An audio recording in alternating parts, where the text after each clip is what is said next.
Hello, everybody. Hello, and welcome to the Fallible Fandom second episode, where we'll be discussing the wonderful return of X-Men 97 and Invincible's Season 2, Episode 6, a whole bunch of news, and a lot more. How are we all doing today? How you doing, Liam? I'm good, thank you. How are you?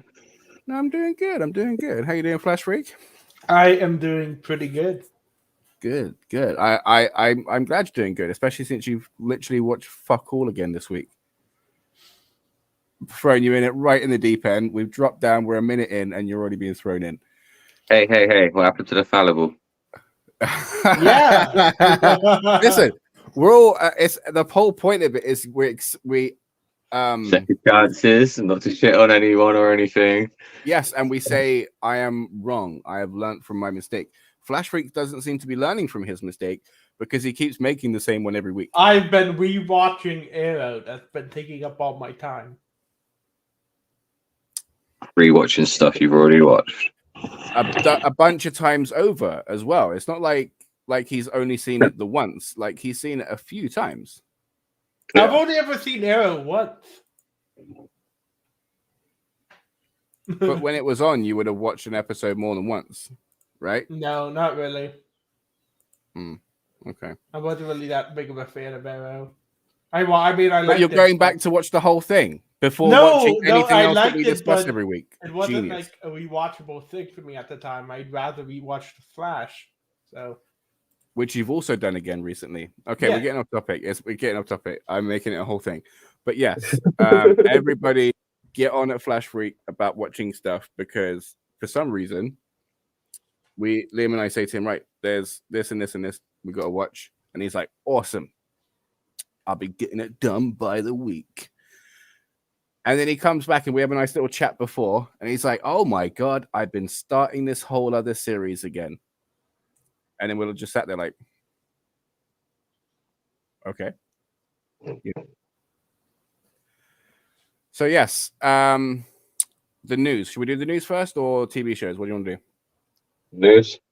News? Yeah, we'll do some news. Okay, Flash Freak. Let's see how well you've done your job this week. all right. Let's see the wonderful news that you've got to First, entertain us with. Would require my work on my behalf as well before I get carried away sitting here looking all handsome.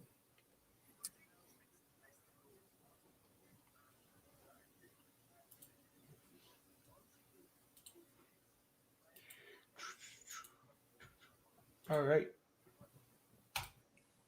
Just as technically gifted as I am, it's all Flash Freak.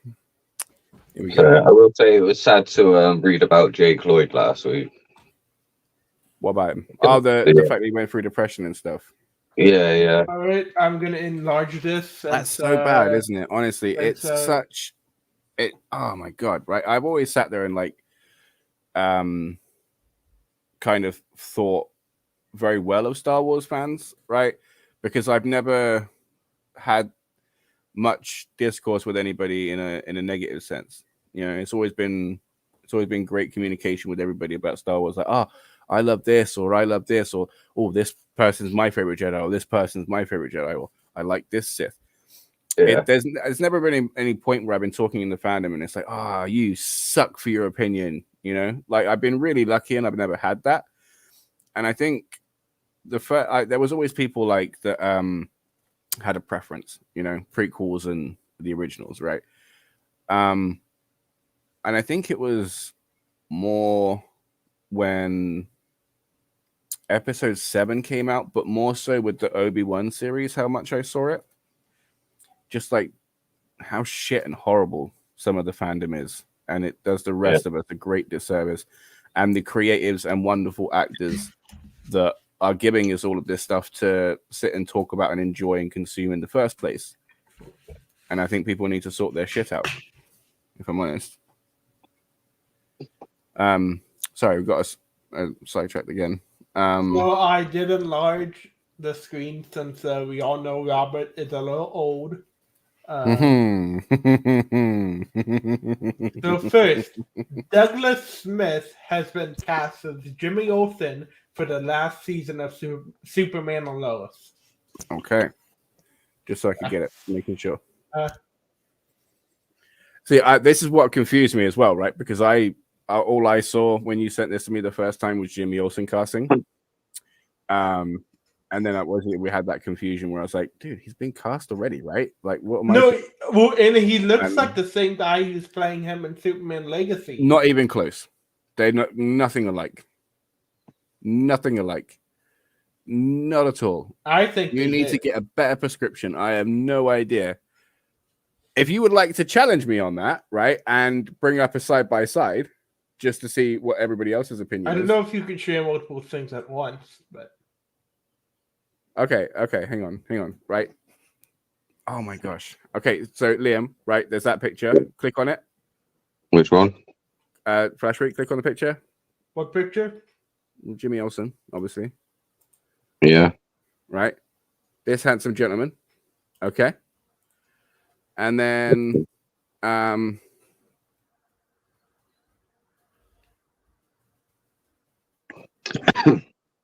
right. This is funny as hell. Oh my gosh. So he's saying, where did he go? He was just here. Oh, here he is. Right. So I'm going to present my screen now. Okay. So he's saying what you're seeing on the screen.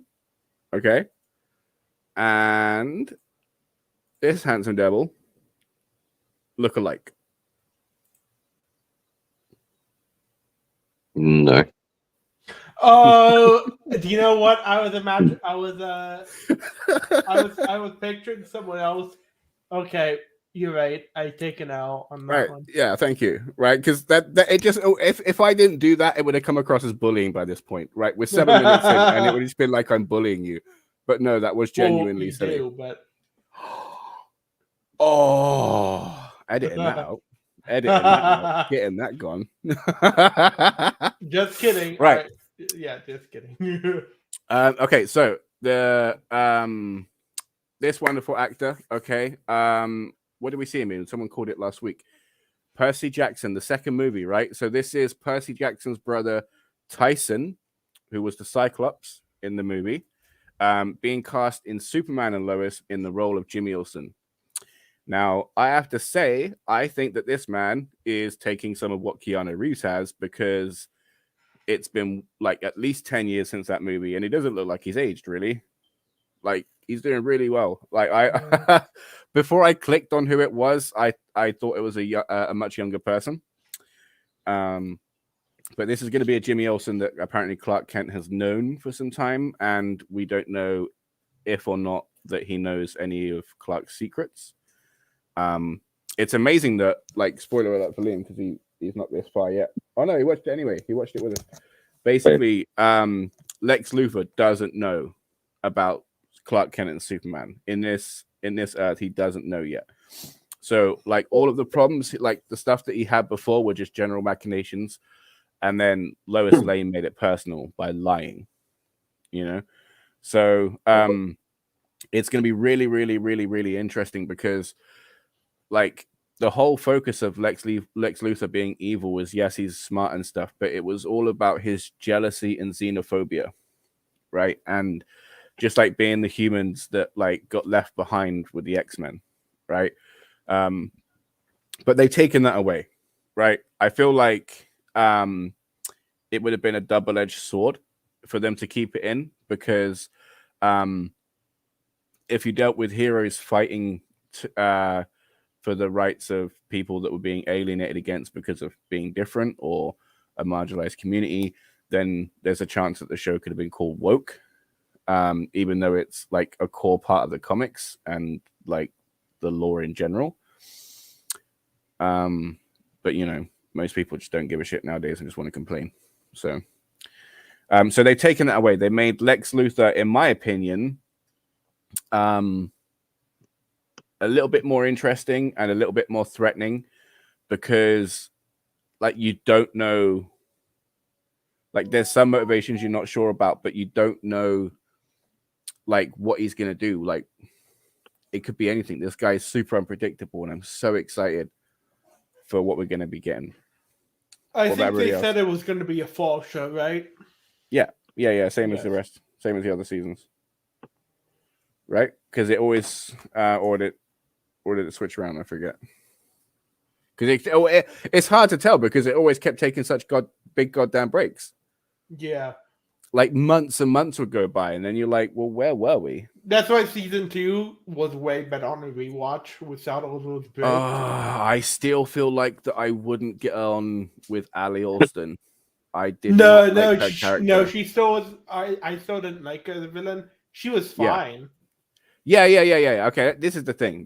So a part of Just it was compared, like I was supposed to hate her. Do you know what I mean? She was that good at being like a manipulative shrew that you're like, okay, yeah, right. I know I'm not supposed to like her, but I think it worked too well because now I can't separate it. I'm just like, oh my god, just look at her. It makes me angry. Like she did too good a job at being the villain. How good is that? You know, like now that I'm like, ugh. But then the problem is with like Doomsday, and it's an explosive villainry, right? Same with Lex Luthor and Tal Rowe when he was misguided in his adventures, right?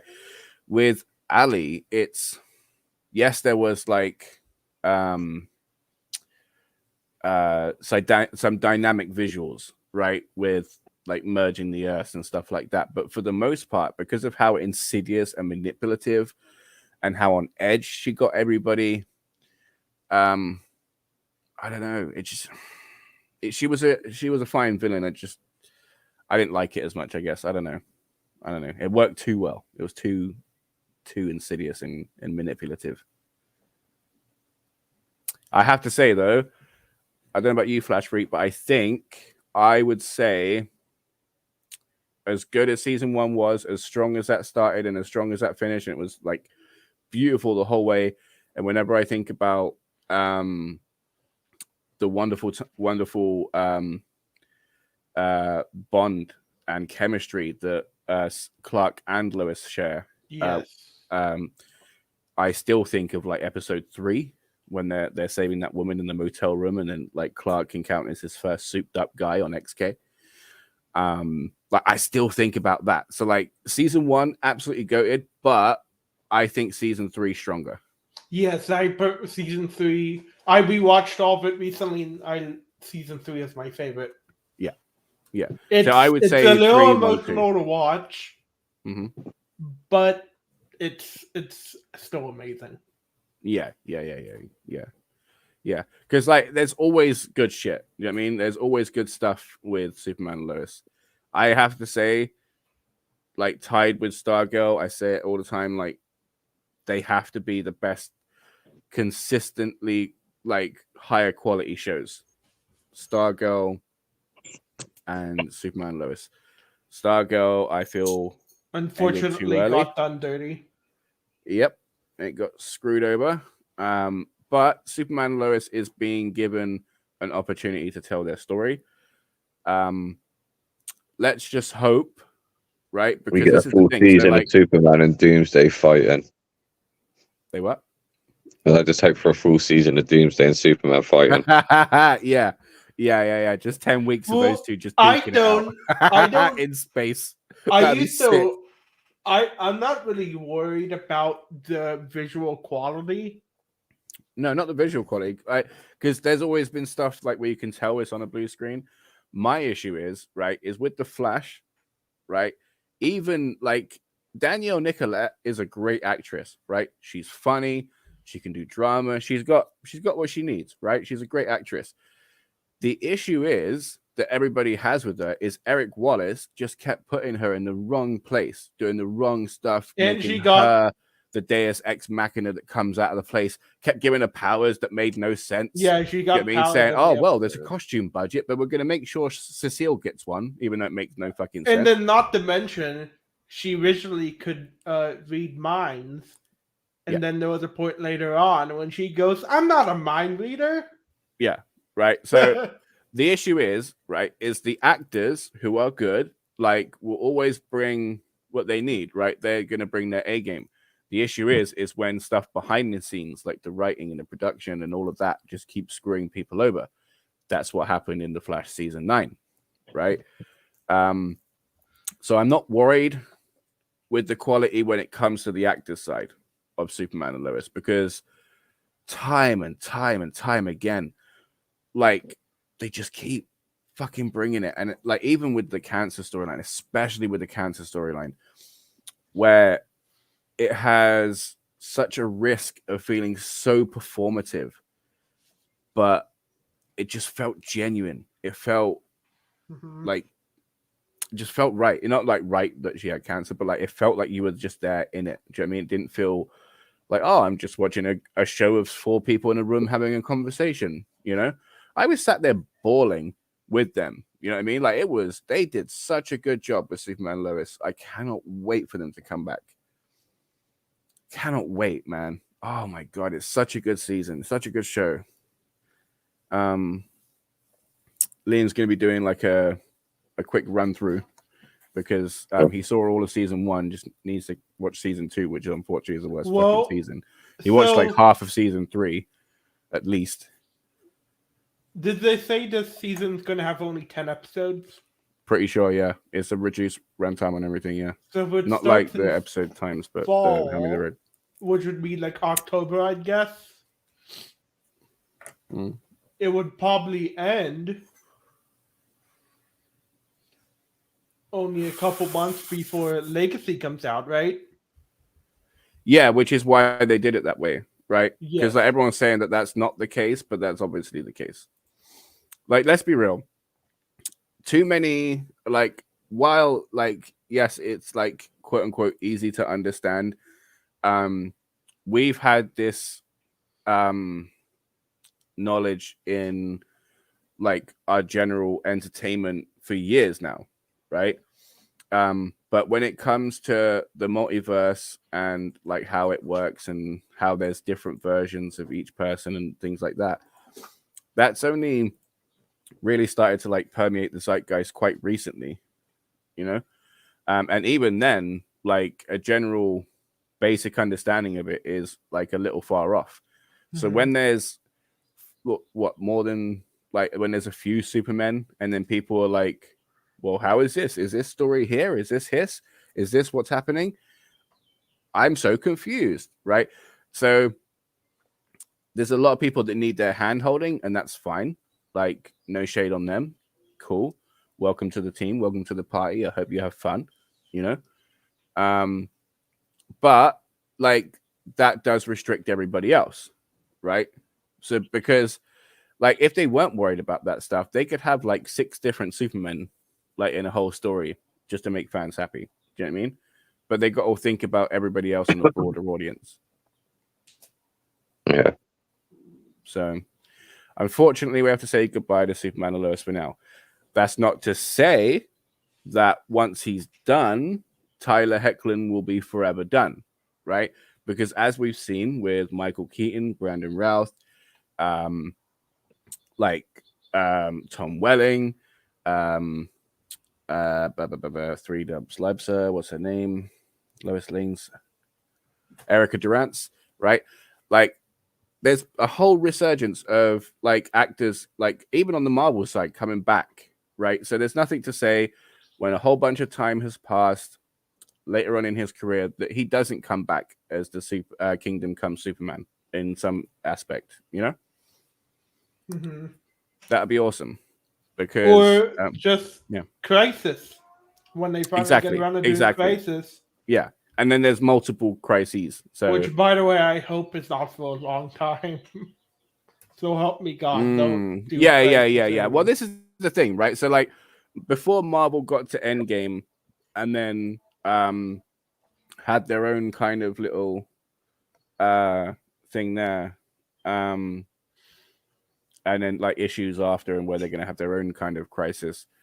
They had like 10 years of playing around. So I don't think DC is gonna set up all of their toys and their building blocks just to instantly knock them down. Like Crisis has to be at least a few years away. Has to be. Like, yeah, if you want like some big overarching villain, there are multiple to choose from that like have nothing to do with Crisis. Like so many. So many. But then you also got to take into consideration the fact that this is supposed to be a reality where they've been heroes for a while, right? So like we're not dealing with Superman's first year, you know. Mm-hmm. So any thoughts on this wonderful chappie and him becoming Jimmy Olsen? He looks like Jimmy Olsen from the comics. Went Jimmy Olsen ginger in the comics? What? Wasn't he ginger in the comics? Yeah. So what are you seeing? Well, he'll probably dye his hair. Like, okay, that's okay. I'd imagine. Okay. I would argue that the other guy looks more like Jimmy Olsen from the comics. Yes, definitely. Yeah. Right? Yeah, yeah. Like, I don't know. I'm not seeing it. I'm not seeing comics. I'm comics fully seeing it. Right? What you got to do, make this a bit brighter, right? Because I'm pretty sure he's got freckles already, right? Different looking chap. If I'm just saying, different looking chap. Totally don't look alike. No. Like, so if you agree that this looks like the comic book guy, then you don't think they look alike, then you don't think that this is the comic Okay, on to the next piece of news.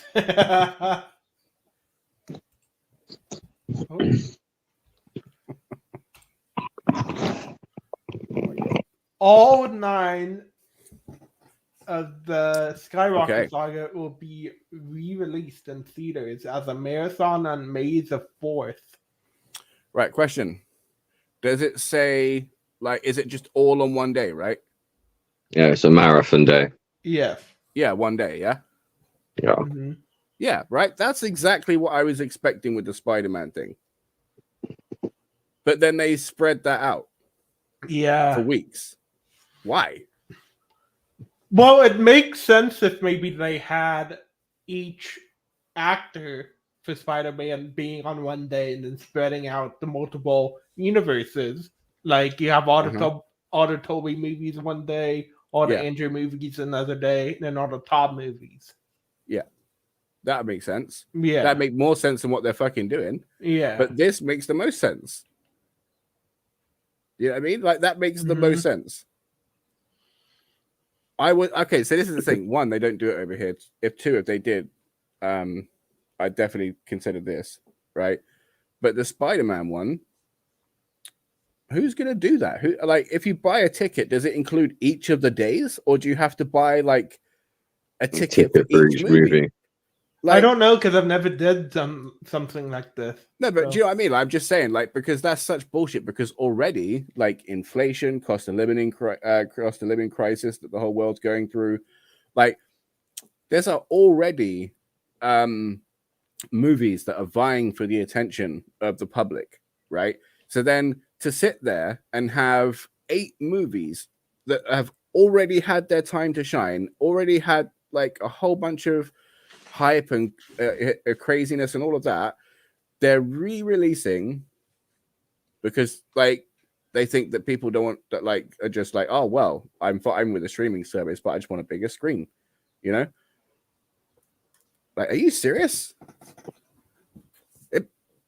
I feel like I'm taking crazy pills. Honestly, am I the only one? Sounds I mean, like I yeah. I mean, see, I don't have the attention span to sit and listen to you rant for this long. Ouch. Okay. I'm only joking. Yeah, right. So the point is that this is bullshit.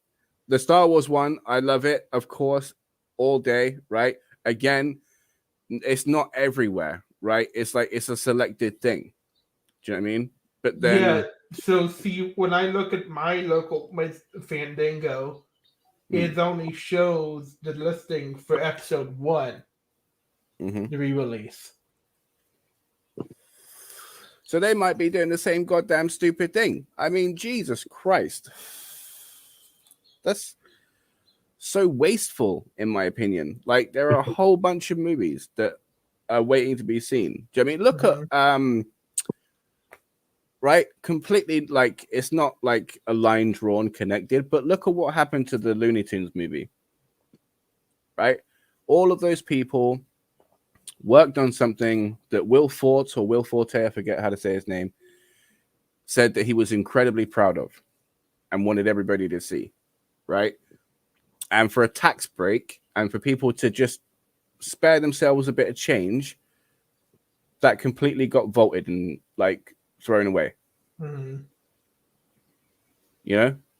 And then like there are a whole bunch of other movies that won't get made because they won't have the support and stuff like that. You know?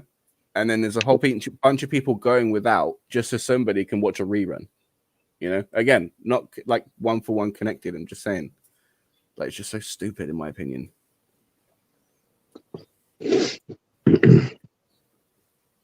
What's next, Handsome? All right. Next, we got. I'm just looking at the episode list for my X-Men 97. There's 10 episodes. Ooh, there's only 10. Oof. Yeah. Okay. GTA update. Goal is to release the early 2025, but production is falling behind. Fall 2025 release is more likely, but 2026 is on the table as an emergency option. If they delay it another year, Rockstar is going to get a load of hate. Okay, but what would you rather, right? Would you rather a cyberpunk situation, or would you rather them take their time and come out with something great? Oh, no, I'd rather them take as much time as they need. Exactly, right? Yeah. The issue is with what you read, the first thing that comes to my mind is the issue with like I forget which companies it is. I don't want to just start spouting any without checking, but there was a whole bunch of programmers and designers and things like that were working for the top tier game companies, and they had really, really poor work conditions. They weren't treated very nice. There was a whole bunch of like sexual harassment and stuff. So I do worry that because of the game having such a really, really, really, really, really high demand, that's going to be happening again. I feel like the like, because of the stress that this is going to be put on everybody, I feel like the people that are going to be suffering are the people that are making the game. And that's not fair, because they're not going to see, like, because this game, once it's out, it's going to sell so well. So well. And their servers are going to keep crashing, and they're going to have problems because everybody's going to want this game. Everybody, look at how they're still keeping GTA 6, 5 going, right? Yes, the one. But if they had any sense, though, like they're just they'd use the GTA 5 servers and update them. Well, that's a good idea. I think GTA 6. I don't know. Has there ever been a time where like they had to stop pre-orders because like there was too many? I don't think so. I don't think you have to worry about it because it's going to be like an online game, isn't it? Well, no, but it's still, people are still going to, including me, are going to want a physical copy. No, I know, but like if you look at it, like those kind of people are like the same kind of people that collect DVDs. Yeah. And look at me, I've still got vinyl. See, I always personally rather have my games physically, except for PC, which I mostly play on. But so I don't like. 'Cause I don't really care. I mean, I've been through so many consoles, either through falling out with them or disrepair or selling them. So I've had to get another one, you know. So like having a digital copy on license is actually more beneficial for somebody that is very. But here's the thing: if you own it digitally, you don't really own it, right? I mean, you saw Yes what and no. PlayStation was doing. Was the movie, or was it a movie? No, I know, but dude, listen, Fortnite's doing it as well with skins. Like, I'm still so super sour about the fact that I have a Terminator skin, the skeletal one that they took off of me. I paid money for that, and they took it. Yeah, exactly. That's why I prefer having something physical. You'll always have it. Well, okay. So the difference with that is I would have had a physical card or a toy of Terminator, and then I'd have still had that one. But at least well, I got with my that toy. example, we're not talking about that. We're talking about game discs. Yeah, but even if you owned a Fortnite game disc and you're playing online, you would have still lost that, regardless if you owned a hard copy of the game or not. We're not talking about Fortnite. What you got? We're talking about Grand Theft Auto. I know, but yes, David's point. Shit. Yeah. Okay, All one right, second. Next. You guys keep chatting for a second. All right. Happy Gilmore 2 is in the works. Is it though? Because this movie was written a long time ago, apparently. I know. And do we want to see Adam Sandler taking a backpedal in his acting career at this moment in time? No, I know. I mean, that movie came out a while ago, didn't it? Yeah. Yeah. I loved that movie when I was younger. Me too. It still holds up now. It's still brilliant now. But, you know, after some of the gems that he's given us, like, over the last couple of years, and even, what's the new one? Because it's Spaceman. That he's just done. I'm not sure. I haven't seen it. So I've started watching it, but I can't remember what. I think my daughter interrupted it, so I ended up like stopping it and never getting back to it. Always having kids. But yeah, no, he's done some really, really good, like his more serious drama movies that he's done. Mm-hmm. Like, they've been absolutely fantastic. So don't get me wrong, I'd love to see a Happy Gilmore 2. I really would. But do I want to see that type of comedy acting from Adam Sandler anymore? That's the question. Yeah.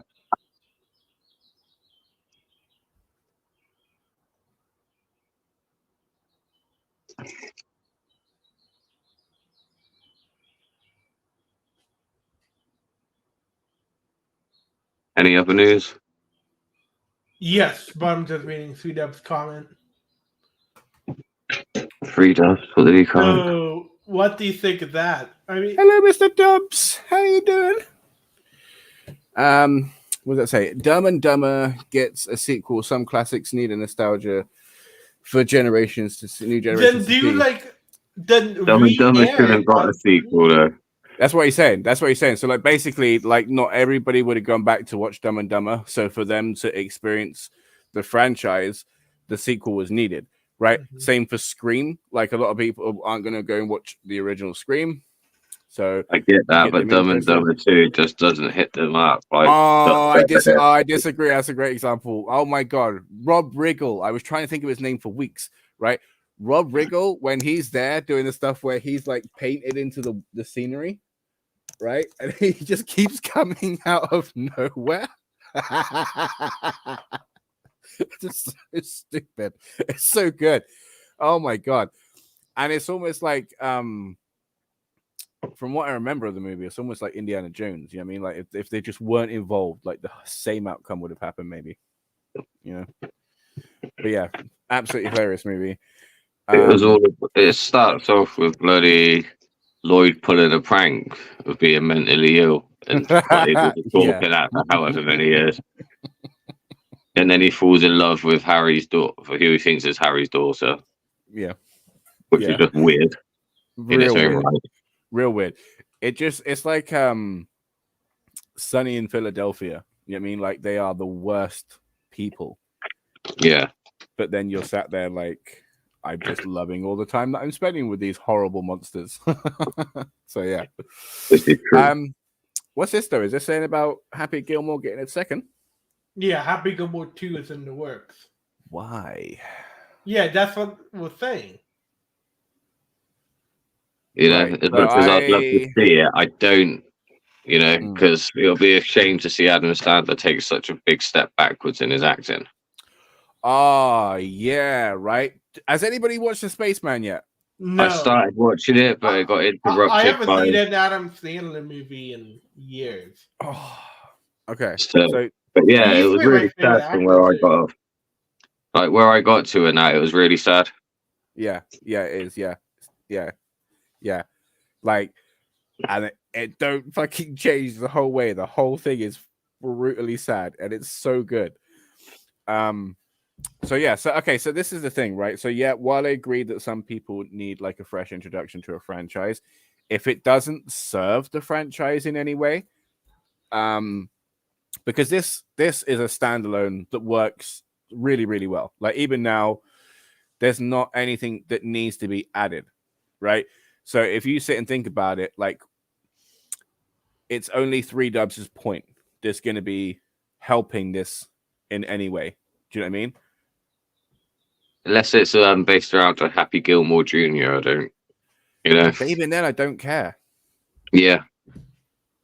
And like, can you imagine though? It's the total opposite. They're trying to get him into golf his whole life, and he's just excellent at ice hockey instead. He can skate. Yeah. Yeah.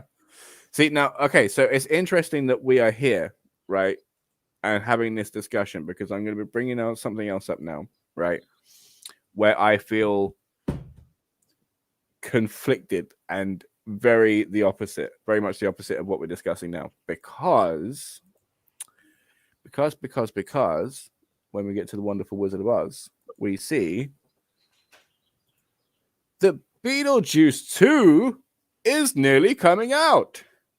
And I couldn't be more fucking excited. I know, right? I can't wait. So explain how I'm coming to that fucking conclusion. I just sat here saying no one needs a Happy Gilmore 2, but give me Beetlejuice 2. Give me Ghostbusters Afterlife. I always wanted the second Beetlejuice after the first one. For real. So, yeah, for real. Yeah. For real, yeah. Yeah. It always 100%. deserves a sequel. So when he's in there shrinking heads in the office, so you're just like, oh my god, he could be running this joint in a few weeks, man. Just give him some time. That guy is so crafty. Oh, he got shrunk. His head got shrunk, but still, I think he found a way out of it. Sorry, yeah. The new generation wouldn't see the original, and didn't grow up with it. Only the ones that grew up with it care about the franchise. Yes and no. Right, because that's the case for Ben 10. You get into classics then, right? So you don't have the nostalgia feeling of, oh, I grew up with this, but you still have like the whole like this is great, right? Mm-hmm. Think of an example. Dirty Dancing. Okay. So well, that's a dodgy movie because of the age difference, right? Now, again, no shade to the people that made the remake, right? But nobody's going and watching that. Okay, anybody that wants to interact. She wasn't 14, by the way. You know, she was actually like 16, maybe or slightly older. And he was like a 40-year-old man. I don't think he was quite that old. He was like 20 something, I think. Not defending it. I'm just pointing out the fact she wasn't that young. Well, it weren't illegal, but there was still an eyebrow raise, right? Oh, yeah, 100%. Yeah, right.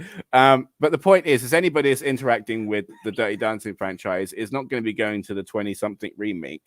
They're going to go to that goddamn masterpiece with Patrick Swayze swinging those sexy little hips. That's what's going to happen.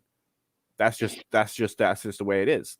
So there's some movies, the classic and original is a pearl, something to be treasured, savored, not to be like put on a chain with less shiny and lovely pearls, because then it's just going to take away from what it was, in my opinion. I don't know about you two. I get what you're saying. It's like Kung Fu Panda. That's a tough one. I still haven't seen 4 yet, but 2's still the best. The best. Absolute best. Hands down. The first and second one were great. Yeah, for sure. For sure. 1's adorable, right? But 2? How the magic that pulls off. Not even talking about like none of the spinny stuff. I'm talking Gary Oldman, Michelle Yeoh, and Jack Black. All of their comedy are in between each other. Untouchable. The second the second Michelle Yeoh's ram, I think it is, starts eating his cloak. I was sold. I was fully sold. I love all of it.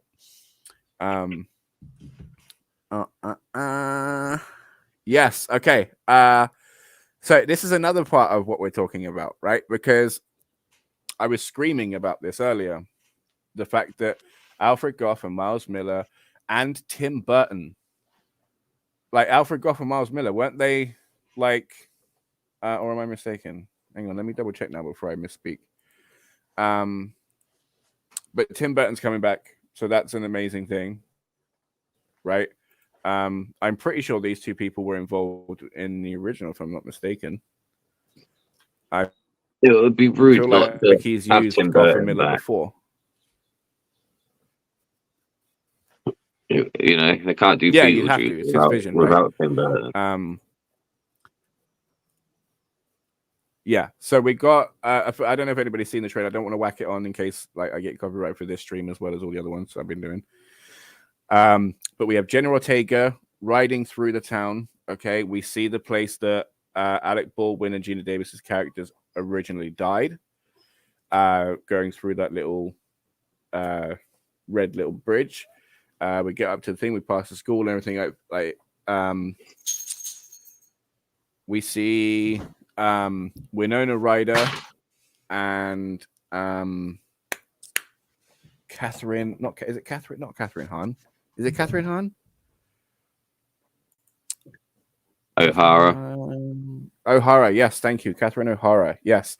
So there are a bunch of people that. Something's just been spoiled. Checking out the cast list. Oh my god! What? Who wants to know?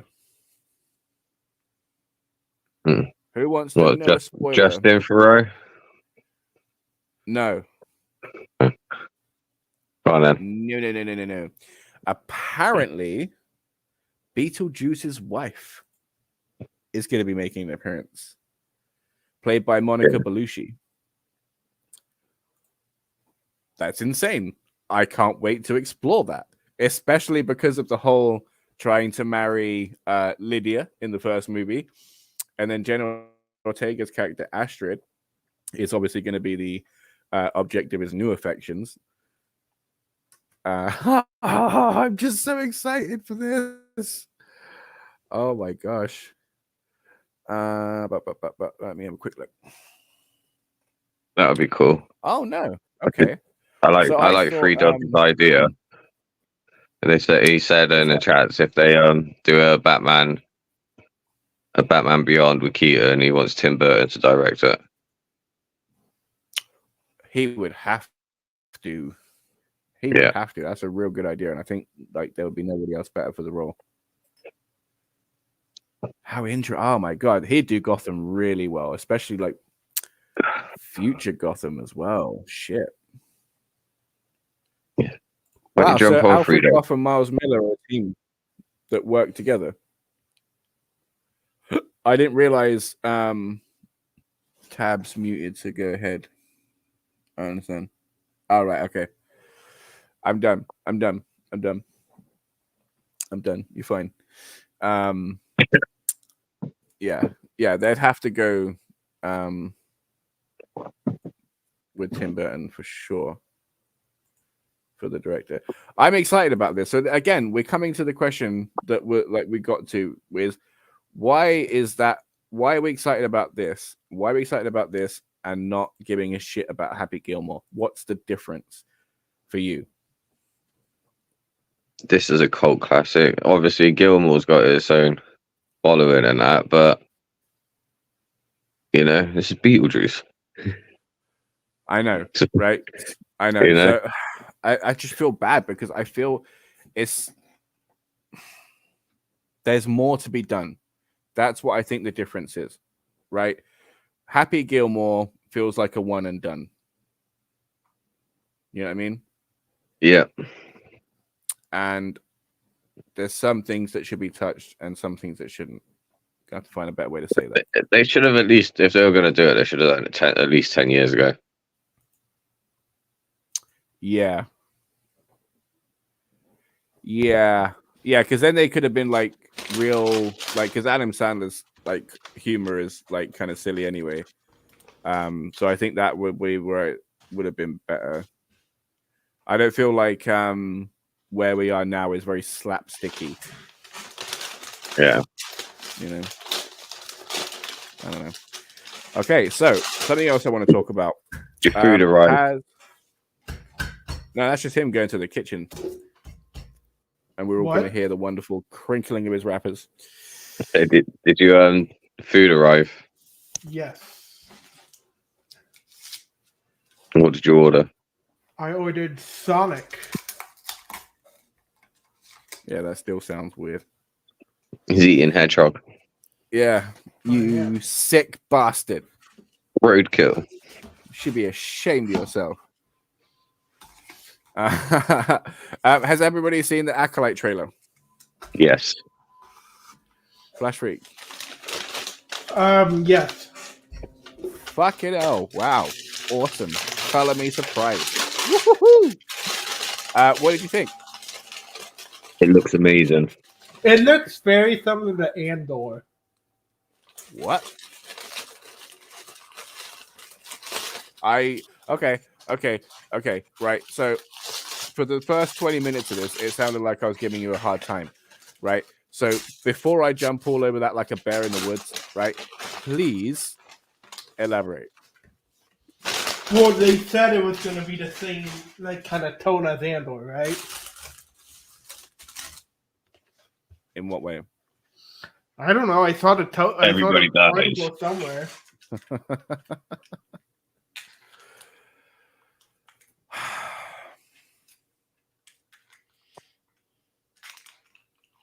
How could it be like Andor?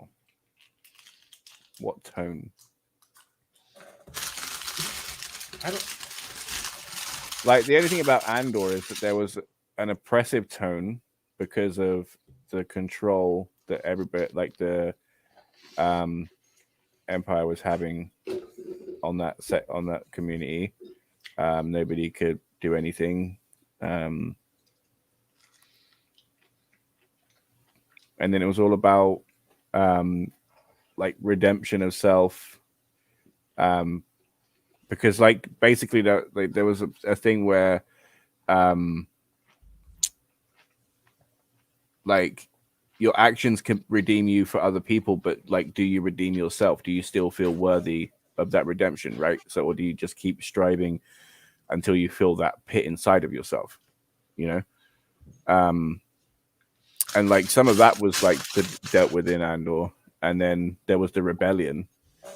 But unless you're looking at like the Jedi in an oppressive fashion, and that the Sith are just people trying to live like the bugs in Godzilla, which I won't let go, right? Then maybe, but that would be like a very literal line that I'd be drawing. I'm not going to shit all over it. I'd love to see how it might be like Andor. I find that very confusing. Because it feels like obviously it's literally two different worlds, but it feels like two very far off different things. You know what I mean? Because one's about a bank heist, right? Like you have with Andor, you have like the stuff with Stellan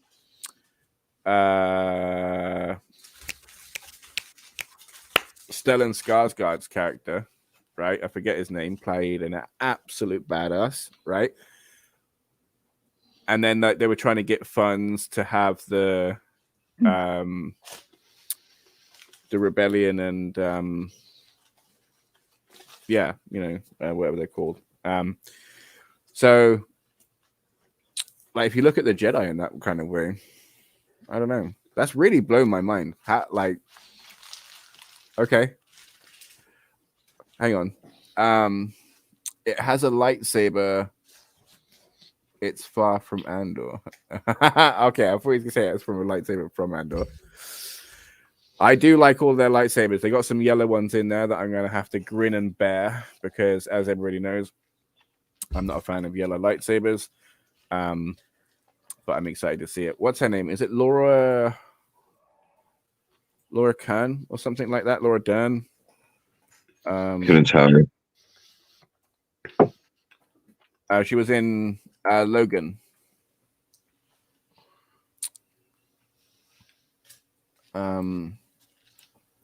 She's in it. She plays a young alien. I do not recognize the species of alien whatsoever. Daphne Keane, who played Laura, that's where I got mixed up. Excuse me. Daphne Keane is going to be playing Jackie Lon. Okay. There's so many good people in this already. There's Carrie Ann Moss, right? Now, so this is something that I was explaining in Eric's podcast, right? So it seems like the further that you go along the timeline, the worse they get with the weapons they're using, right? So like the people of old are the masters, right? And then when you get to like the fight between like Anakin and Obi-Wan, yes, it's epic, but apparently like the people of like ancient times were just phenomenal with sabers, right? So then like you get I feel, oh my god, I'm just so excited because the fighting that we got with episode 3, and you see Obi-Wan fighting General Grievous, and the second that the weapons get knocked away and then it's just fighting. Granted, it's a man fighting a robot or a cyborg, but it was terrible, right? It was terrible fighting. What we see in the trailer is Carrie Ann Moss using what she learned in the Matrix, coming in with some amazing martial art fighting, and she's not the only one. We're going to be having, let me find the handsome devil's name. So what do we think Young Jay? of did Jay? you what one of the actors, he's also gonna have a blue lightsaber. He's gonna be pulling off some amazing stuff. I'm so excited. I'm so excited for this. Honestly, it cannot come soon enough. So it really cannot come soon enough. What do we think of the article that says it may retcon some of Phantom Menace? In what way? I don't know, I just saw an article headline. From who? I forget. That is not helpful. That's like just lighting a firework and then just running away. I know that's what you're supposed to do, but fucking hell. How is it going to retcon Phantom Menace? Oh, wait. I know exactly what you're talking about. Okay. Right. So everybody's issue is that Yoda and Mace Windu are having a conversation that gets joined in by other people on the council where they say that the Sith haven't existed for a millennia and all of this nonsense. That's not true. Their arrogance of the Jedi like fails to see everything, right? And the Sith are just very good at hiding themselves. Palpatine very much more so, right?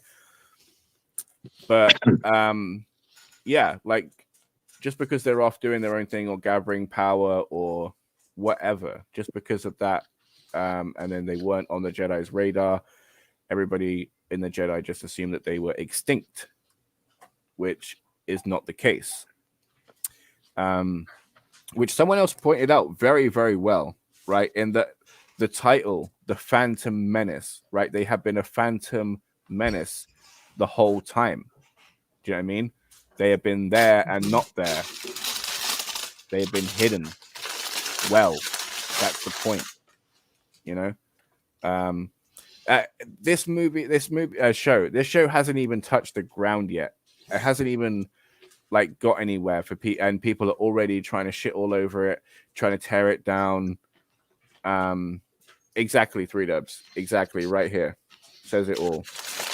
Right there. Right there. See? Boom. You can't read the dark side properly. Like, it's hard. It's difficult. Even for a person that's trained. Even like dark side to dark side users is going to be hard to read each other. You know what I mean? Which is why there was so much infighting. You know? Oh my But god. everybody, what? Him and his Russell. That Russell. Yeah. Oh, Russell area. So yeah, I'm super excited to see it. I can't wait to see the lightsaber fights because we're going to be getting like a group of people. Like it's going to be a lot more coordinated than the fight of Genosha, the Battle of Genosha, because like that was supposed to be like a crazy battle with like a whole bunch of people just all going all over it. This is going to be a larger group than we're used to, but not as big as that. So it's going to be like a middle-sized group dealing with a whole bunch of stuff, and it's going to be really fucking good. Because what you got to remember is as well, right, is how big this franchise is. It's like people that now go to work for Marvel and DC. Do you know what I mean? Like they're going to be people that have grown up with this or have been fans with it for years. So there's going to be a lot of people that are fulfilling their lifelong wishes the second they get those robes on and hold a lightsaber. So I'm very happy for everybody involved. A particular person that I am ecstatic for is a person called Abigail. She is a YouTuber and like just does a whole bunch of stuff, and she's in the show, right? She does philosophy tube on YouTube, and she is a very highly educated person who talks about very intellectual topics, and everybody should go and check her out and give her a look. I will say I'm not very smart, and I'm not smart enough to always keep up with everything that she says. Like there's some things in there that like it's super dense, like the stuff that she does, like intellectually, it's like so dense, and it's just like so just definitely go and check her out. Like you just feel smarter for just watching her stuff. It's awesome.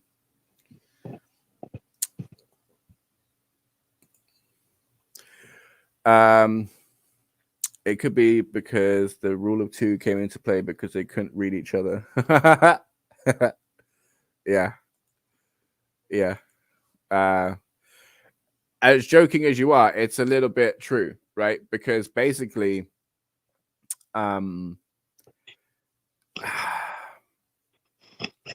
it's like everybody was just wanting to be in charge. Everyone wanting to be the baddest. Everyone wanted to be the strongest. Everyone wanted to be the best, right?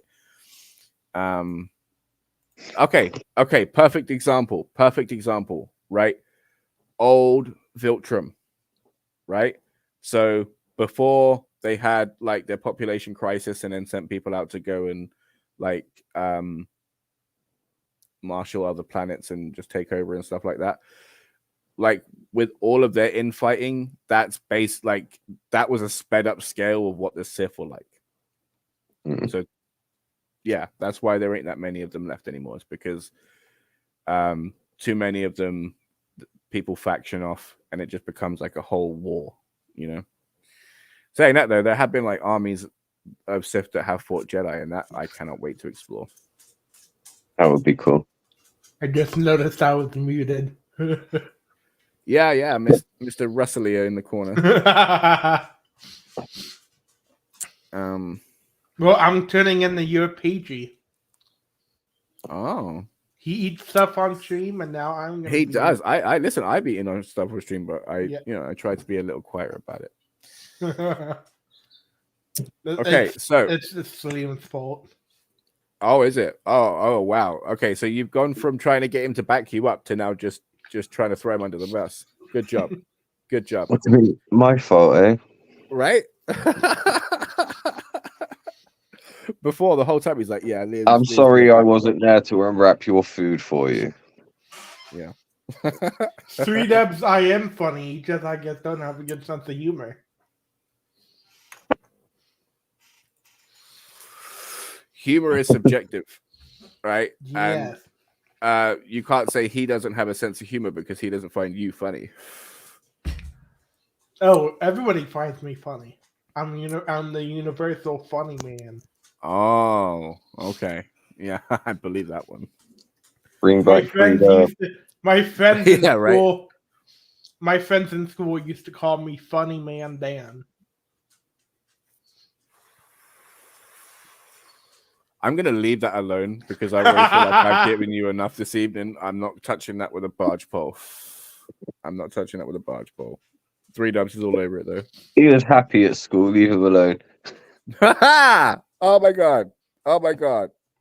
We have to move on. Oh my god. We have to move on because I'm just gonna tear into him and have so much fun. Okay. So X-Men 97, a wonderfully glorious return to the X-Men franchise that Liam and I grew up with, and Flash Freak would have came to at a much later time. You know, after watching all those Nickelodeon shows and Zoe 101s. Liam and I grew up watching X-Men and Marvel Spider-Man, and my God, what a triumphant return. Jesus Christ. The second that music started up, I was right back in there. Fucking, oh my God. Oh, just took me straight back to it. How did you feel watching it? I loved it. Disappointed there's only 10 episodes to the season, but yeah. I'm going to enjoy each and every one multiple times. Like, how did it feel, like, hearing everybody's voices? Oh, it was great. I know, right? Like, after you pointed it out, I could definitely hear the difference in Wolverine's voice. Yes, right. So I didn't know this. I only found this out on Eric's stream, but Jean and Scott are actually played by people that are, like, filling in, stepping in, right? So it's not the original actors. And I didn't know until I got told. That's how well they did filling in those roles. Yeah. Beast sounds just like he always did. I love it. Logan, you can hear the actor's age coming through. I don't care though. Give Logan more character. No. Yeah, absolutely, because the guy's supposed to be fucking like 100 and something anyway. So him sounding like a little raspier, who gives a fuck, right? You know. Okay, so I was reluctant to say this on Eric's stream. Okay, but how well this series did in coming back, right? And like how on point it was, right? I hated Jubilee in the original series, right? I didn't want to say it on Eric's stream, but I fucking hated her. And they've done such a good job at bringing it back. I still hate her. Like, that's how good it is. Like, I still hate her just as much and just the right way. You know, like, she just bugs me, man. Just fucking Jubilee, man. Fucking it bugs me. I don't know why, but yeah, like Episode they just 3 or 4 is gonna bug you then. Oh, really? Yeah. Shit. But then, right? But then, like that's when like the X-Men first, like when it first started, it focused on heavily on Jubilee because she was our way into the mansion, right? But with X-Men 97, instead of Jubilee, we're going to be taking Sunspot, and we're going to be following his journey. And Jubilee is going to be taking more of a mentor role and a friendship role, which is kind of cool. We get to see Scott. We get to see Jean. They're having a child who they named him. I fucking heard the name like an hour and a half ago, and I completely forgot what it is. Something Charles, anyway. Yeah, something Charles Summers. Isn't it Nathan? Nathan, yeah, Nate. Yeah, because I thought it was Nathaniel something, but that's Nathaniel Richards who ended up being Kang. So yeah, Nate. Thank you. Yeah, it was Nate. Nate Charles Richards or Nathaniel Charles Richards. They are going to have to Cable. deal with, yeah, but no, we've got Cable. No, we got Bishop. Cable. We got Bishop. Yeah, Cable. Yeah, sorry. Yeah, I always do that. I always mix those two up. So yeah, he'll be Cable. Bishop, you got to feel sorry for Bishop's a very interesting character because Bishop starts off with working with the Sentinels, selling out there. Like yeah, I remember. Yeah, but dude, you know what you just done? You just blown my fucking mind, right? Because Bishop, the reason I keep always conflating Bishop and Cable is because they have very similar storylines in that they are time travelers trying to stop a future, right? Now, it'd be too late. It'll be too late. Like, what if by the end of the story, they're able to change like a whole bunch of stuff that happens, like Charles dying. Would you want that or no? I don't know. But what we did get to see is so episode 1, an amazing return. It got this. It's set up while Charles isn't there, while Scott's in charge. The remnants of the Sentinels. To talk about the slow and positive integration and acceptance of mutant society into the Homo sapien society, and then them dealing with the master mold, tying that off nicely, putting Bolivar Trask in prison, and then we got Eric Lenscher coming in and saying, "I'm in charge. It's my I was the sole inheritor of the will. Everything, the X-Men, the mansion, the money, it's all mine." And then boom, that's where the episode 1 finishes, right? And then episode 2 is people coming into terms with that. What did you say? Sorry. The benefactor. The benefactor, yes, thank you. And then 2 is about like how people are going to deal with that. Magneto gets called before the UN, gets put on trial in front of everybody. The X-Men there to defend him, and the judges, who are now seen as human enemies because they're now putting Magneto in charge instead of just throwing him in prison.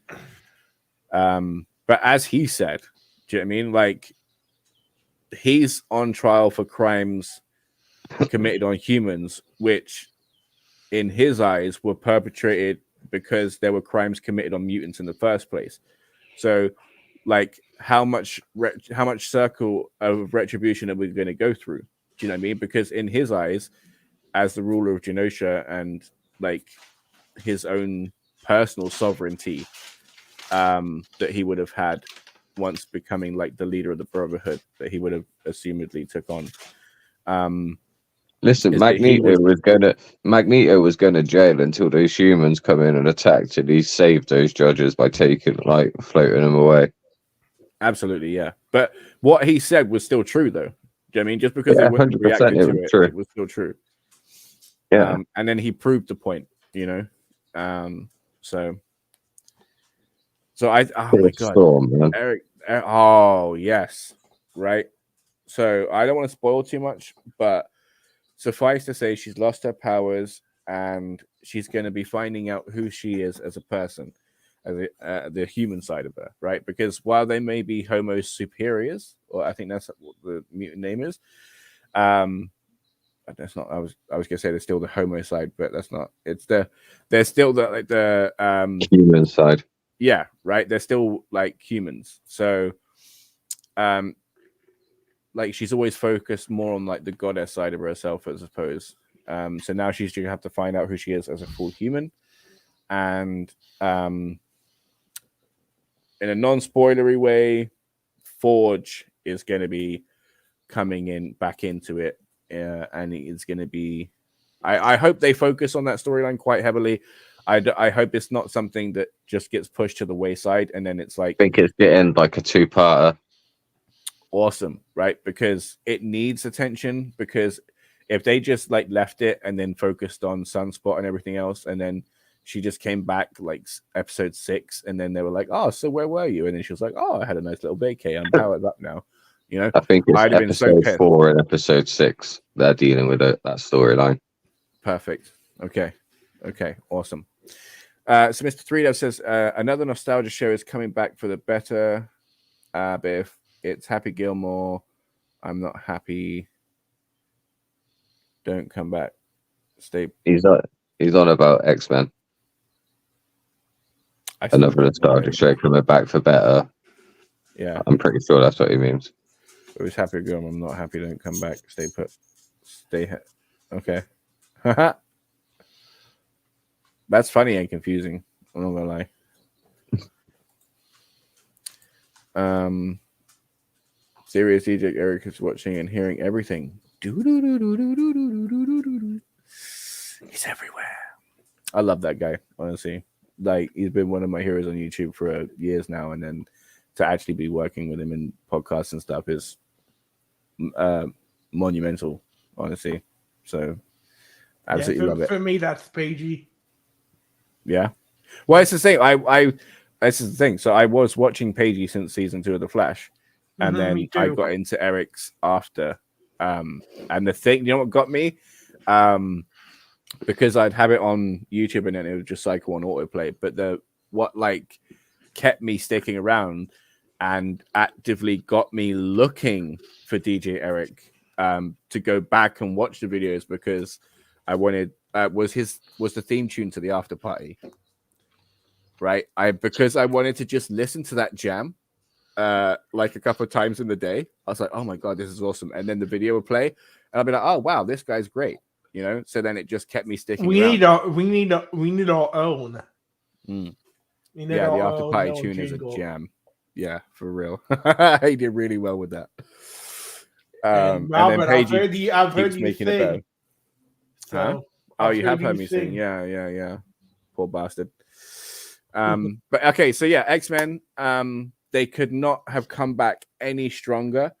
They could not so this is another thing. This is it's not just a cash grab. They have places to go.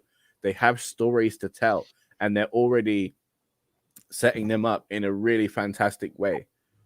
I'm just charged to see more and more and more of this. How about everybody else? Yeah. I wish that they released the whole thing at once, but you know. Oh yeah, I know, but then it would have died down so quickly. Do you know what I mean? Like it wouldn't have got the full 9-week treatment. I know. So Flash Week, since you came into this show later than Liam and I would have, how did you feel nostalgia wise, or in any way? Did you feel any nostalgia? I never watched X-Men. Oh no, I watched as a kid. I watched Wolverine and the X-Men. Oh, it was a different one. Yeah. No. Too busy with your Zoe 101s. Well, what year did X-Men go to? What? What year was X-Men out? 95 or 96, weren't it? Yeah, so I wouldn't have seen it because I wasn't even born. Yeah, no shit. That's why I said to you, obviously, you would have come to the franchise, the show later. Did you? Yeah, I know. I never watched it. You just never picked it up. No. Listen, my lad was watching the Thundercats movie at 6 years old, like the original one. You know? Yeah. It's inexcusable for you not to have watched it. Yeah. Even the old Turtle show, that's goated. That's goated. You can't touch that. That intro, man, still gets me hyped. Oh my god. Can we get a rendition? No, you cannot. Flash Week at a hard show. Okay, so we're going to be talking about Invincible. I want to be a little bit careful with what I say because Liam's seen it and he said he doesn't care about spoilers, but I haven't seen it. I haven't seen any of it. But I've seen some of season 1. If it makes you feel any better, when we get off the stream, I'm going to go watch it straight away, or try to anyway. Yeah, no, what's killing me is this guy, fucking finding him, this guy is saying, oh, I stopped in season 1. He is nuts. Crazy. It's such a good show.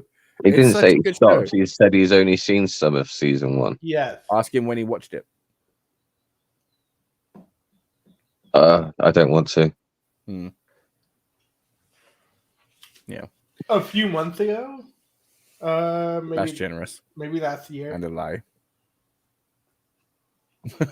It worked. It was a lot longer. But we love Flash Week and we cut him a break. Okay, so Invincible. Wow. Right? So at the end of last episode, what did we have? We had Rex on his knees with a gun at the back of his head.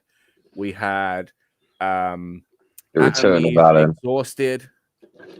Oh no, wait, it wasn't even that she was exhausted. Like her and they're just overwhelmed. Oh, that I haven't got to that point. Okay, they're overwhelmed, right? Yeah, so she's just expelled her big like force field, robots working on his little gizmo, and shrinking Ray was consumed by that big guy, started puffing out on the neck and then squashed her down. That was horrendous to see, like, because I was sitting there like Rex, like when that big guy from, it's not the Favorite Commandos, it's not the Lizard League, Reptile Lizard League, it is Lizard League. I keep saying Serpent Society and everything else, right? Isn't So it the Reptile dude, Society? it's someone, right? The fucking lizard guys, right?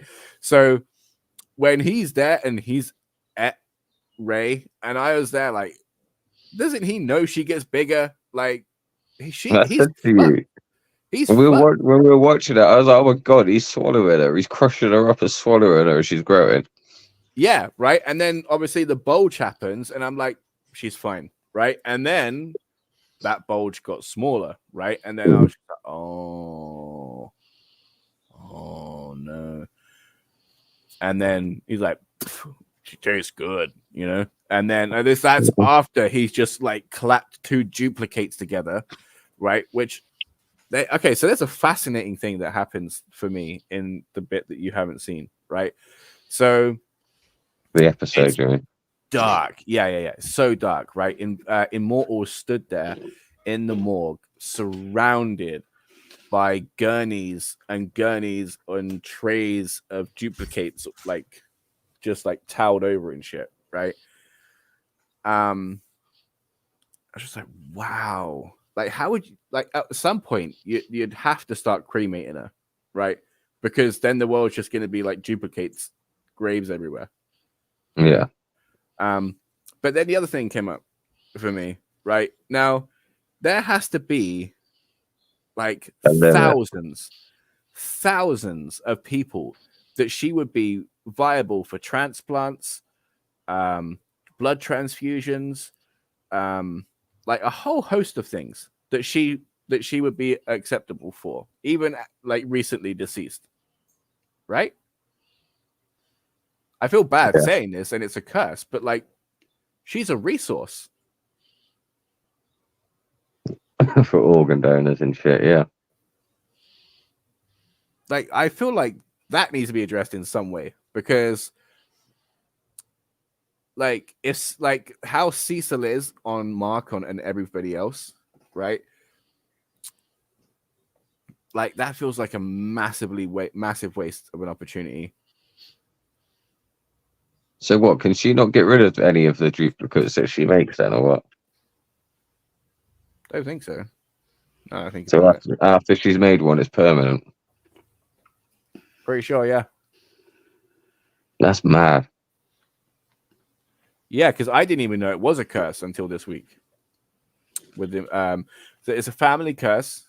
So she would have been the only one to have it, which further supports my argument, because then there would have been a wider variety of people for samples and shit. You know what I mean? Yeah. Like, you would, not to say that like it would have been acceptable to test on Kate's, but at least she can sign up, you know, and say, yeah, I'll take the lab testing instead of the animals. You know, there's like a whole avenue these people could have gone with. Anyway, so we get Rex. He tells the Lizard Prince, who declared himself king, I believe, in the last episode, just to get on with it and shut up, because he was sat there boasting after coming out of the shadows, and Rex was incapacitated and just exhausted from his fight. And then so Darren and I and everybody were wondering on his stream, like, did Rex get shot? Right? I was expecting, because of like how quippy and quick Rex is, I was expecting him to ignite one of his little discs, just pop it behind him or something. But no, he got fully shot in the back of the head. Told you. What? I was like, oh no, they did it. They fucking did it. Oh my god, I didn't even like Rex like that. He's always been such a fucking arsehole, man. But Jesus Christ, don't take a bullet. Yeah, but that last episode made you love Rex. Oh, it did. He really come into his own in that episode. It did. It really did. Right. And then even more in this episode. Again, I feel bad for spoilers, right? But like he literally says he's laid there in bed, like, and he's like, my whole life flashed before my eyes. I thought that was a myth. I thought that was just something people say, and it happened. And I did not like how I have been. He's like, I've been a complete dick for no reason. The women in my life have done nothing to deserve it, and I've just been toxic and horrible. So I was wondering as well, like, if he did survive, how, because I was expecting him to survive, not how he did. I didn't think he'd take the bullet. I thought he'd pull off some shit, but I was expecting him to survive. And I thought the most he would have to deal with is the hurdle of losing his hand. But then, like, he now has to deal with that whole thing as well. So, yeah, it's going to be amazing to see his journey. Speaking of the journey, right? I was expecting, I don't want to say more, right? But a little bit more. Okay, so not to say that we didn't get enough. Okay, let me just clarify that, because we got so much in this episode, and a lot of it needed to be there. There was a lot of emotional beats, a lot of Mark and Amber being discussed, and how they're going to be moving forward. You know, and the consequences of the giant confrontation that we had. Okay, so it wasn't that we didn't get enough. It's that we've got 2 episodes left this season. So unless they're going to go in a way, because if you think about it, like season 1 and season 2, while being different in a distinctive way, they are still very much like a part 1 and part 2. Do you know what I mean? Like, yeah, the continuation. Yeah, like even if there may have been like a gap or whatever, like it was straight, like it felt straight, like jumping straight back into what we're doing, you know. So unless they kind of go that route with like a whole bunch of stuff still hanging over our head, where like nothing gets fixed until season 3, maybe, because we've still got like Mark and Amber, where they're going. Okay, that's definitely going to have to be decided by next week, if not the week after. Definitely should be next week, right? But probably won't be. I don't know. We've got Nolan on Viltrum, right? We've got the Coalition of Planets having their beef with the Viltrumites. We've got the Viltrumites and Earth, which is all like a part of the same story, but there's a whole bunch of threads like going in different directions. So there's different narratives to follow, like Alan, like Mark, Nolan, for example. Got the multiversal stuff. The multiverse stuff, thank you. Like with Donatello or Artemis or whatever his name is. Artemis Shanks. Like, I keep forgetting what his name is. Again, that's a toilet. But yeah, so like whatever the guy's name is, call him Donatello, right? So the multiverse guy, he actually, again, right? So spoilery, but he actually turns up at the end of this episode in what is to be assumed is this reality, right? But what's really interesting about his mechanics is that he doesn't just Doctor Strange it, right? Or whoever, right? It's not a case of just, oh, I'm in a portal and I'm there. He goes through like 6 different portals before he gets to his destination. That's pretty cool. Yeah, I think that's a very interesting way to work that, in my opinion. What else did we get? We got Debbie standing up to Cecil yet again, proving that she is a strong, capable woman, and that had nothing to do with who Nolan was and his Viltrumite self. It's because of who she is, and she loves her family, and she'll stick up for her family no matter what. And they named the baby. They named the little baby. Go on then, what's his name? Oliver, I think. I remember if I remember correctly. Oliver, yeah. After Mark's grandfather, I believe. So then a few spoilers. So like Rex, let's get back to it. Rex gets shot in the head, right? So he's there on his knees, boof, the bullet goes on. And then you get the lizard Prince turned King making the Dr. Evil phone call, you know? Like, oh, I've got all of this, and then if you don't like adhere to my ransom, then a whole bunch of shit's gonna pop off. Yeah. So like he's there doing that phone call, and then Rex is there like and then like stands up and then is like mumbling and stuff, and he can't hear anything. Like just is coming in and out, and then he's like, "Oh my god, I told you just to shut up." And then he's there like just punching him with like the stumps and like bone that's sticking out. It's just so brutal. It was insane. The guy pulled off skills, even how he was. That's crazy. It was so good. It was so good, right? So then he's there telling everybody, telling him to shut up, kills him off, right? Which just proves, one, how great Rex is, and two, how shit the Lizard Prince was. And it was just his mind that was of any use to the Lizard League. But then we see that Ray is still alive. Shrink Ray. Once you do shrink attack back on. I think so, yeah. Yeah. She must have done, right? She's still alive.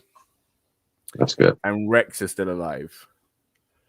Right? So then, right, there's Kate. Now, the Immortal is going through some shit this episode because of how he feels about Kate. And he asks, I forget who is it, Samson or Bulletproof. I forget. He asks, like, how did they get back to different? Huh? Wasn't he off planet with Yeah. So okay, so those guys, right? So they're going like at the end of the last episode, Atomeve's just used that big shield, popped it off, all the Sequids are down, Robot's there working with his little gadget. The issue is like he gets it working, and then they get it off of the astronaut, and then there's just two dudes that are there, and there's it's not Rex, it's Robot and Atom Eve that get got, and then like there's a whole bunch of finessing, and then they bop the machine again, like real close, and then Atom Eve and the robot, they're fine. And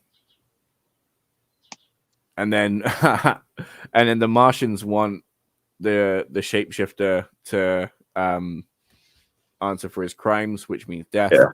So Mark's having none of it, and then just instantly gets everybody out there. Yeah. But that storyline isn't over. I know they're going to come to Earth now looking for her. Who? The Martians are going to come for Shapeshifter. Surely, if they want him for crimes, and Mark just flew off with him back to Earth and that. Okay, but this is the thing, right? Is like when they're chasing him, like it's like a knife through butter, right? Like Mark, like literally just plops through the ship with no effort, and he's just there like, sorry, don't want to do this, you know. But you're chasing us and shooting.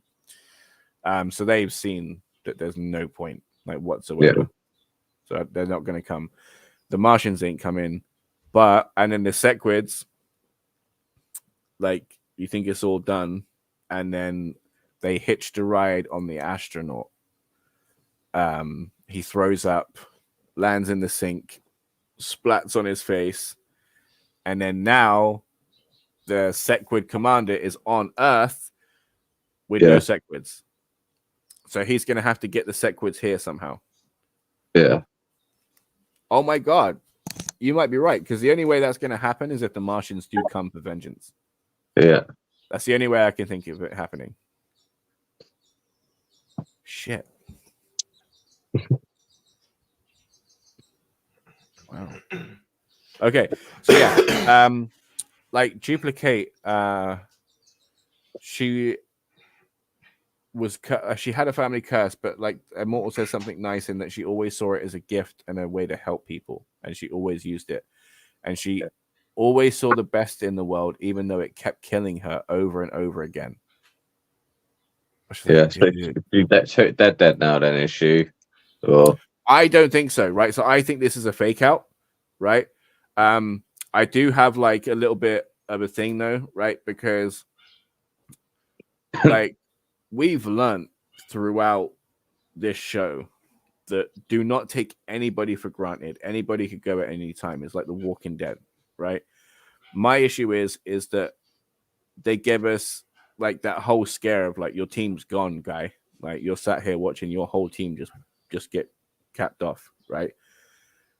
And then it's all a fake out. Like there's no like nobody in space died, nobody down here died. Like that was some serious shit they were in. Like, and nobody's dead for it. You know? Except for duplicate. At the moment, I still think that's a fake out. If she comes back, I did say like the one that's got number 1 written on it, you know. Yeah. I still think there's a 0 there. Yeah.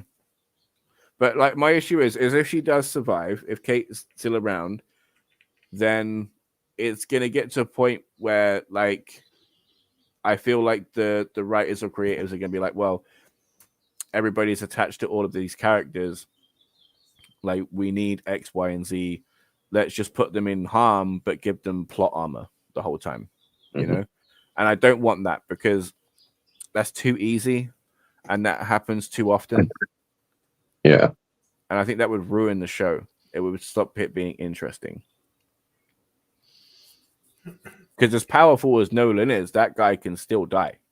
And he is being sentenced to death and is waiting for the sentence to be carried out in jail. Waiting for the real white karate drop. Yeah. Yeah. Oh my god.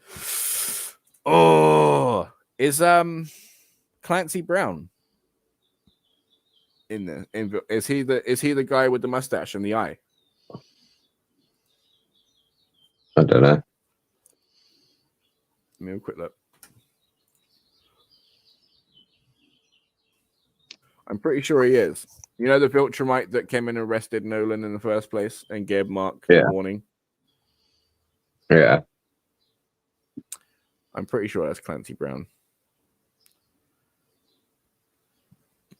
But again, fan favorite coming back. Because he's like one of the top guys, one of the Viltrumites in charge. Clancy Brown, Damien. Oh no, wait, he plays Damien Darkblood. So who was? No, not him. Okay, I'm gonna have to look into that and come back to that. Phil Lamar. No, wait, that was last episode. Is it Phil Lamar? It's a legendary actor anyway. He's playing the guy. But yeah, I was gonna say, have you got any thoughts? But okay, so something else interesting that happened is with Mark and Amber are talking about the relationship and where it's going and how they feel, and after they've had like a small discussion, Mark goes and talks to Art, who's played by Mark Hamill, the guy that makes the costumes, and has like a wonderful moment with him while Amber's talking to Atom Eve, which is an interesting choice, right? Because Atom Eve went to go to talk to Rex to make him feel better. He gave her the information that Mark and Amber are struggling, and she walked off conflicted, like, I kind of like the guy, right? That was the whole vibe. And then she just turns up like, hi, I need some help with the person you're thinking about in my relationship, you know? It was so awkward. But more conflicting. Yeah, right. And then so it finishes with a split screen of both Art and Atom Eve saying, why are you here talking to me instead of talking to that person? Yeah. So next episode, I feel like like, because while it is a good point and a point of contention for their relationship and interesting to talk about, I don't feel like it's that interesting that it can be drawn out for too long. So I kind of need it dealt with by next episode. Yeah. Whether they do or not, though. Yeah, because like she's talking about the fact that she has to lie now instead of him. So like he's not lying to everybody; it's her. They still don't spend any time together, even though like coming away to college was supposed to be like the impetus of just full on them time, you know, and that just life is fully pulling them apart. I did have a whole point I was making, but I completely forgot. I'm sorry. I'm going on. It is quite a late. Yeah. I'm feeling the lateness as well. Yeah. Well, it's not too late here, but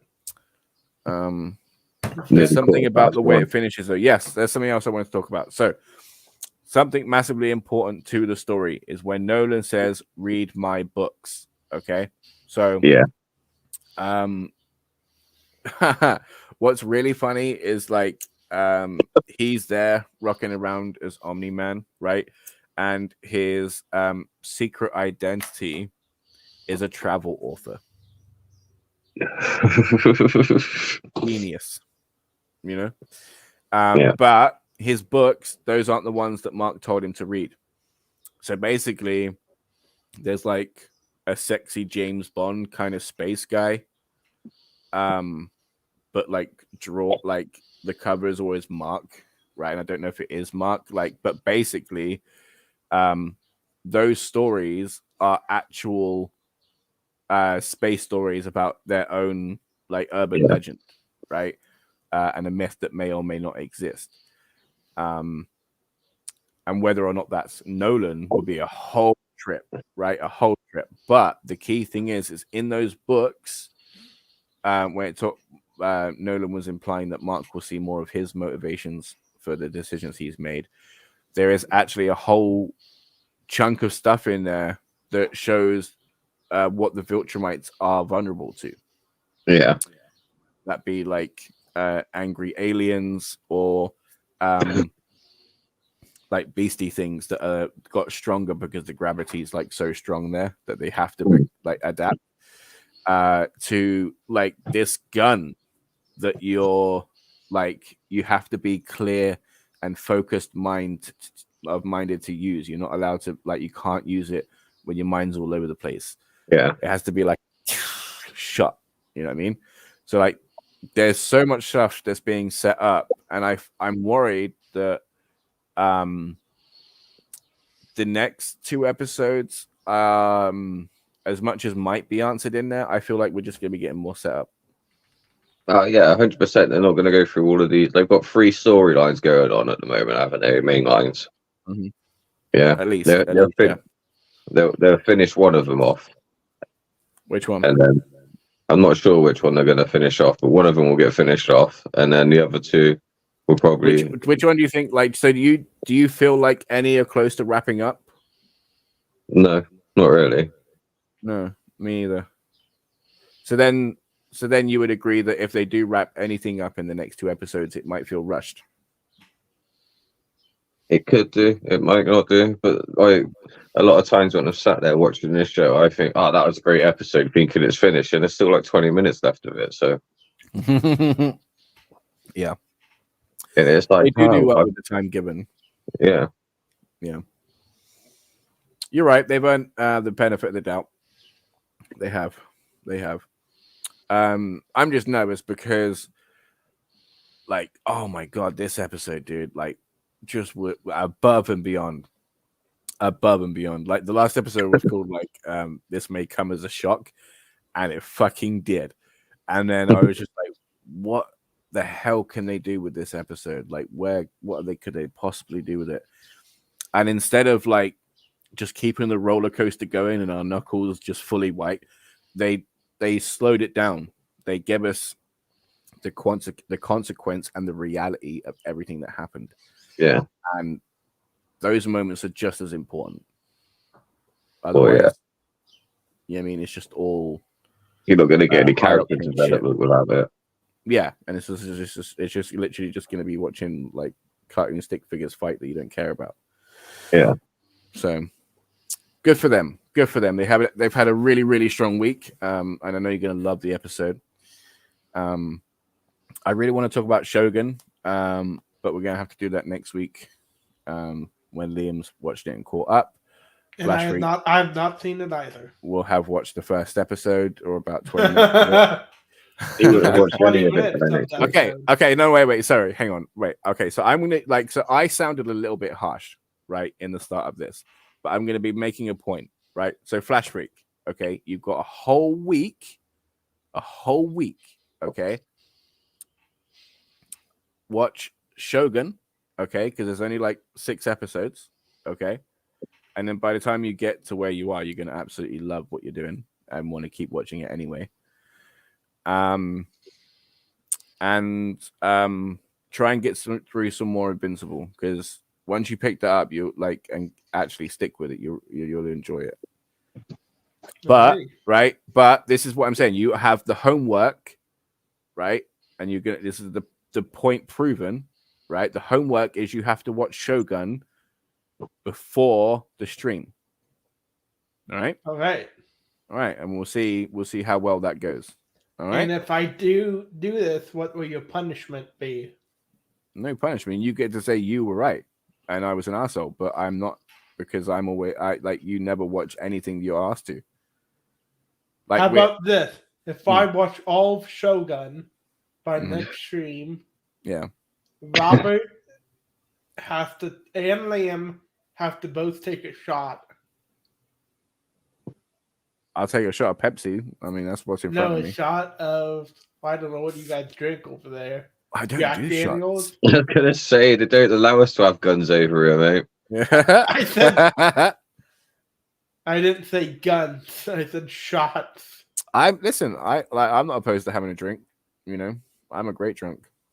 Mm-hmm. Wonderful. I'm a great drunk as well. Yeah. Like, can you handle your drink? Yeah. You're the one that always, you've had it. You have a cheeky Guinness, and then you message me how much you love me. So no, I drink a bottle of whiskey before I get to that stage. Yeah. All right. So next week we're all taking a shot of whiskey. Okay. Well, maybe we got to see how Flash Freak gets on. I'm not gonna reward him with bad behavior.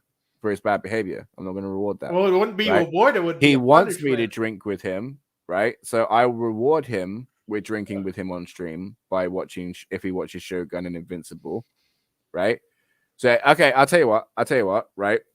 If he tells me that he's watched all of Invincible and Shogun, right, then I'll have like a full drink on stream with him, like full drink, like a full thing. Like I won't be messing about, like.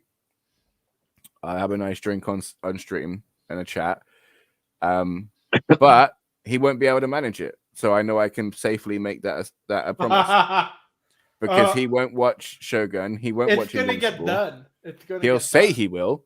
He'll be put on the list, and then 6 months down the line, he'll be saying that he started up again, and then he'll get one episode done, and then back to Zoe 101. Isn't that right, Flash Freak? Yeah, in your Nickelodeon shows. That sounds bad. I'm not joking. That is what he watches. I'm not picking on him. Let me make that clear. I watch the best shows. Which were be honest. Be honest. What do you like watching? Flash. And anime. And Superman and Lois. Don't beat around the bush. Do you or do you not watch those shows? Because I can pull receipts. I'll go full cater on your ass. I've watched them at a certain time, yes. You lying bastard. Okay. Everybody keep an eye out on my community page on my YouTube channel, because I'll be posting the receipt of him talking about how much he loves Zoe 101. I do, but I'm not watching it at this current time. No, but it's something that you go back to a lot, right? No. Do I have to get 3 dubs up in here? I Huh? rewatched it. I will get a walking, talking receipt. Fuck a picture. I'll get the man here in himself. I rewatched it like a year ago. Uh-huh. Yeah. Okay. And what other I Disney bet he's Plus watched it programs- more. I bet he's watched it more recently than Invincible. Yeah. No, Yeah. actually, Invincible was first. Okay, so thank you everybody for stopping by. We had a lot of fun. It's always funny messing around with Flash Freak and pulling on that hairy leg of his. Thank you for Liam for stopping by. No worries, pleasure as always. Yeah, thank you for Flash Freak for stopping by. Oh, he's are you mad at me? What? I said thank you for being here. Oh. Thank you. Thank you. It was also fun kicking your ass at Mortal Kombat earlier. Okay, this one I can bring receipts on. You beat me like 3 times. 4 times. Yeah, right. And how many games did you have? 5. A whole bunch. Fuck off. 5. You lying bastard. Fuck it. We had a whole bunch of games. To the point where, like, I'm not gonna lie, like, there was a point where I was like, I want to switch up the game and like make it a bit more interesting. And he was like, right, I'm off. So he definitely got bored of getting his ass kicked. Yeah. We're gonna have a Fallible Fandom Mortal Kombat tournament at one point. Don't worry. Right. Like, he was joking about it, but he asked me if I had a modded control when I switched up to Raiden, because So you can keep all of like the Mortal Kombat games and that, because like, you know, you would have done at UFC 2 as well until you played me. And then I pulled out some shit you'd never seen on the game. Yeah, the parrying. Yeah. That threw Yeah, but then I everybody's mastered game that in at no that. time. So Yeah, now I told am you how to forced do to be it. reckoned with. Yeah, because I'm not a guy that sits with tutorials. I just go in all beast. You say that, mate. The amount of times I've been playing a game against you, a beat 'em up, and you'll pause mid-fight to have a look at the command list.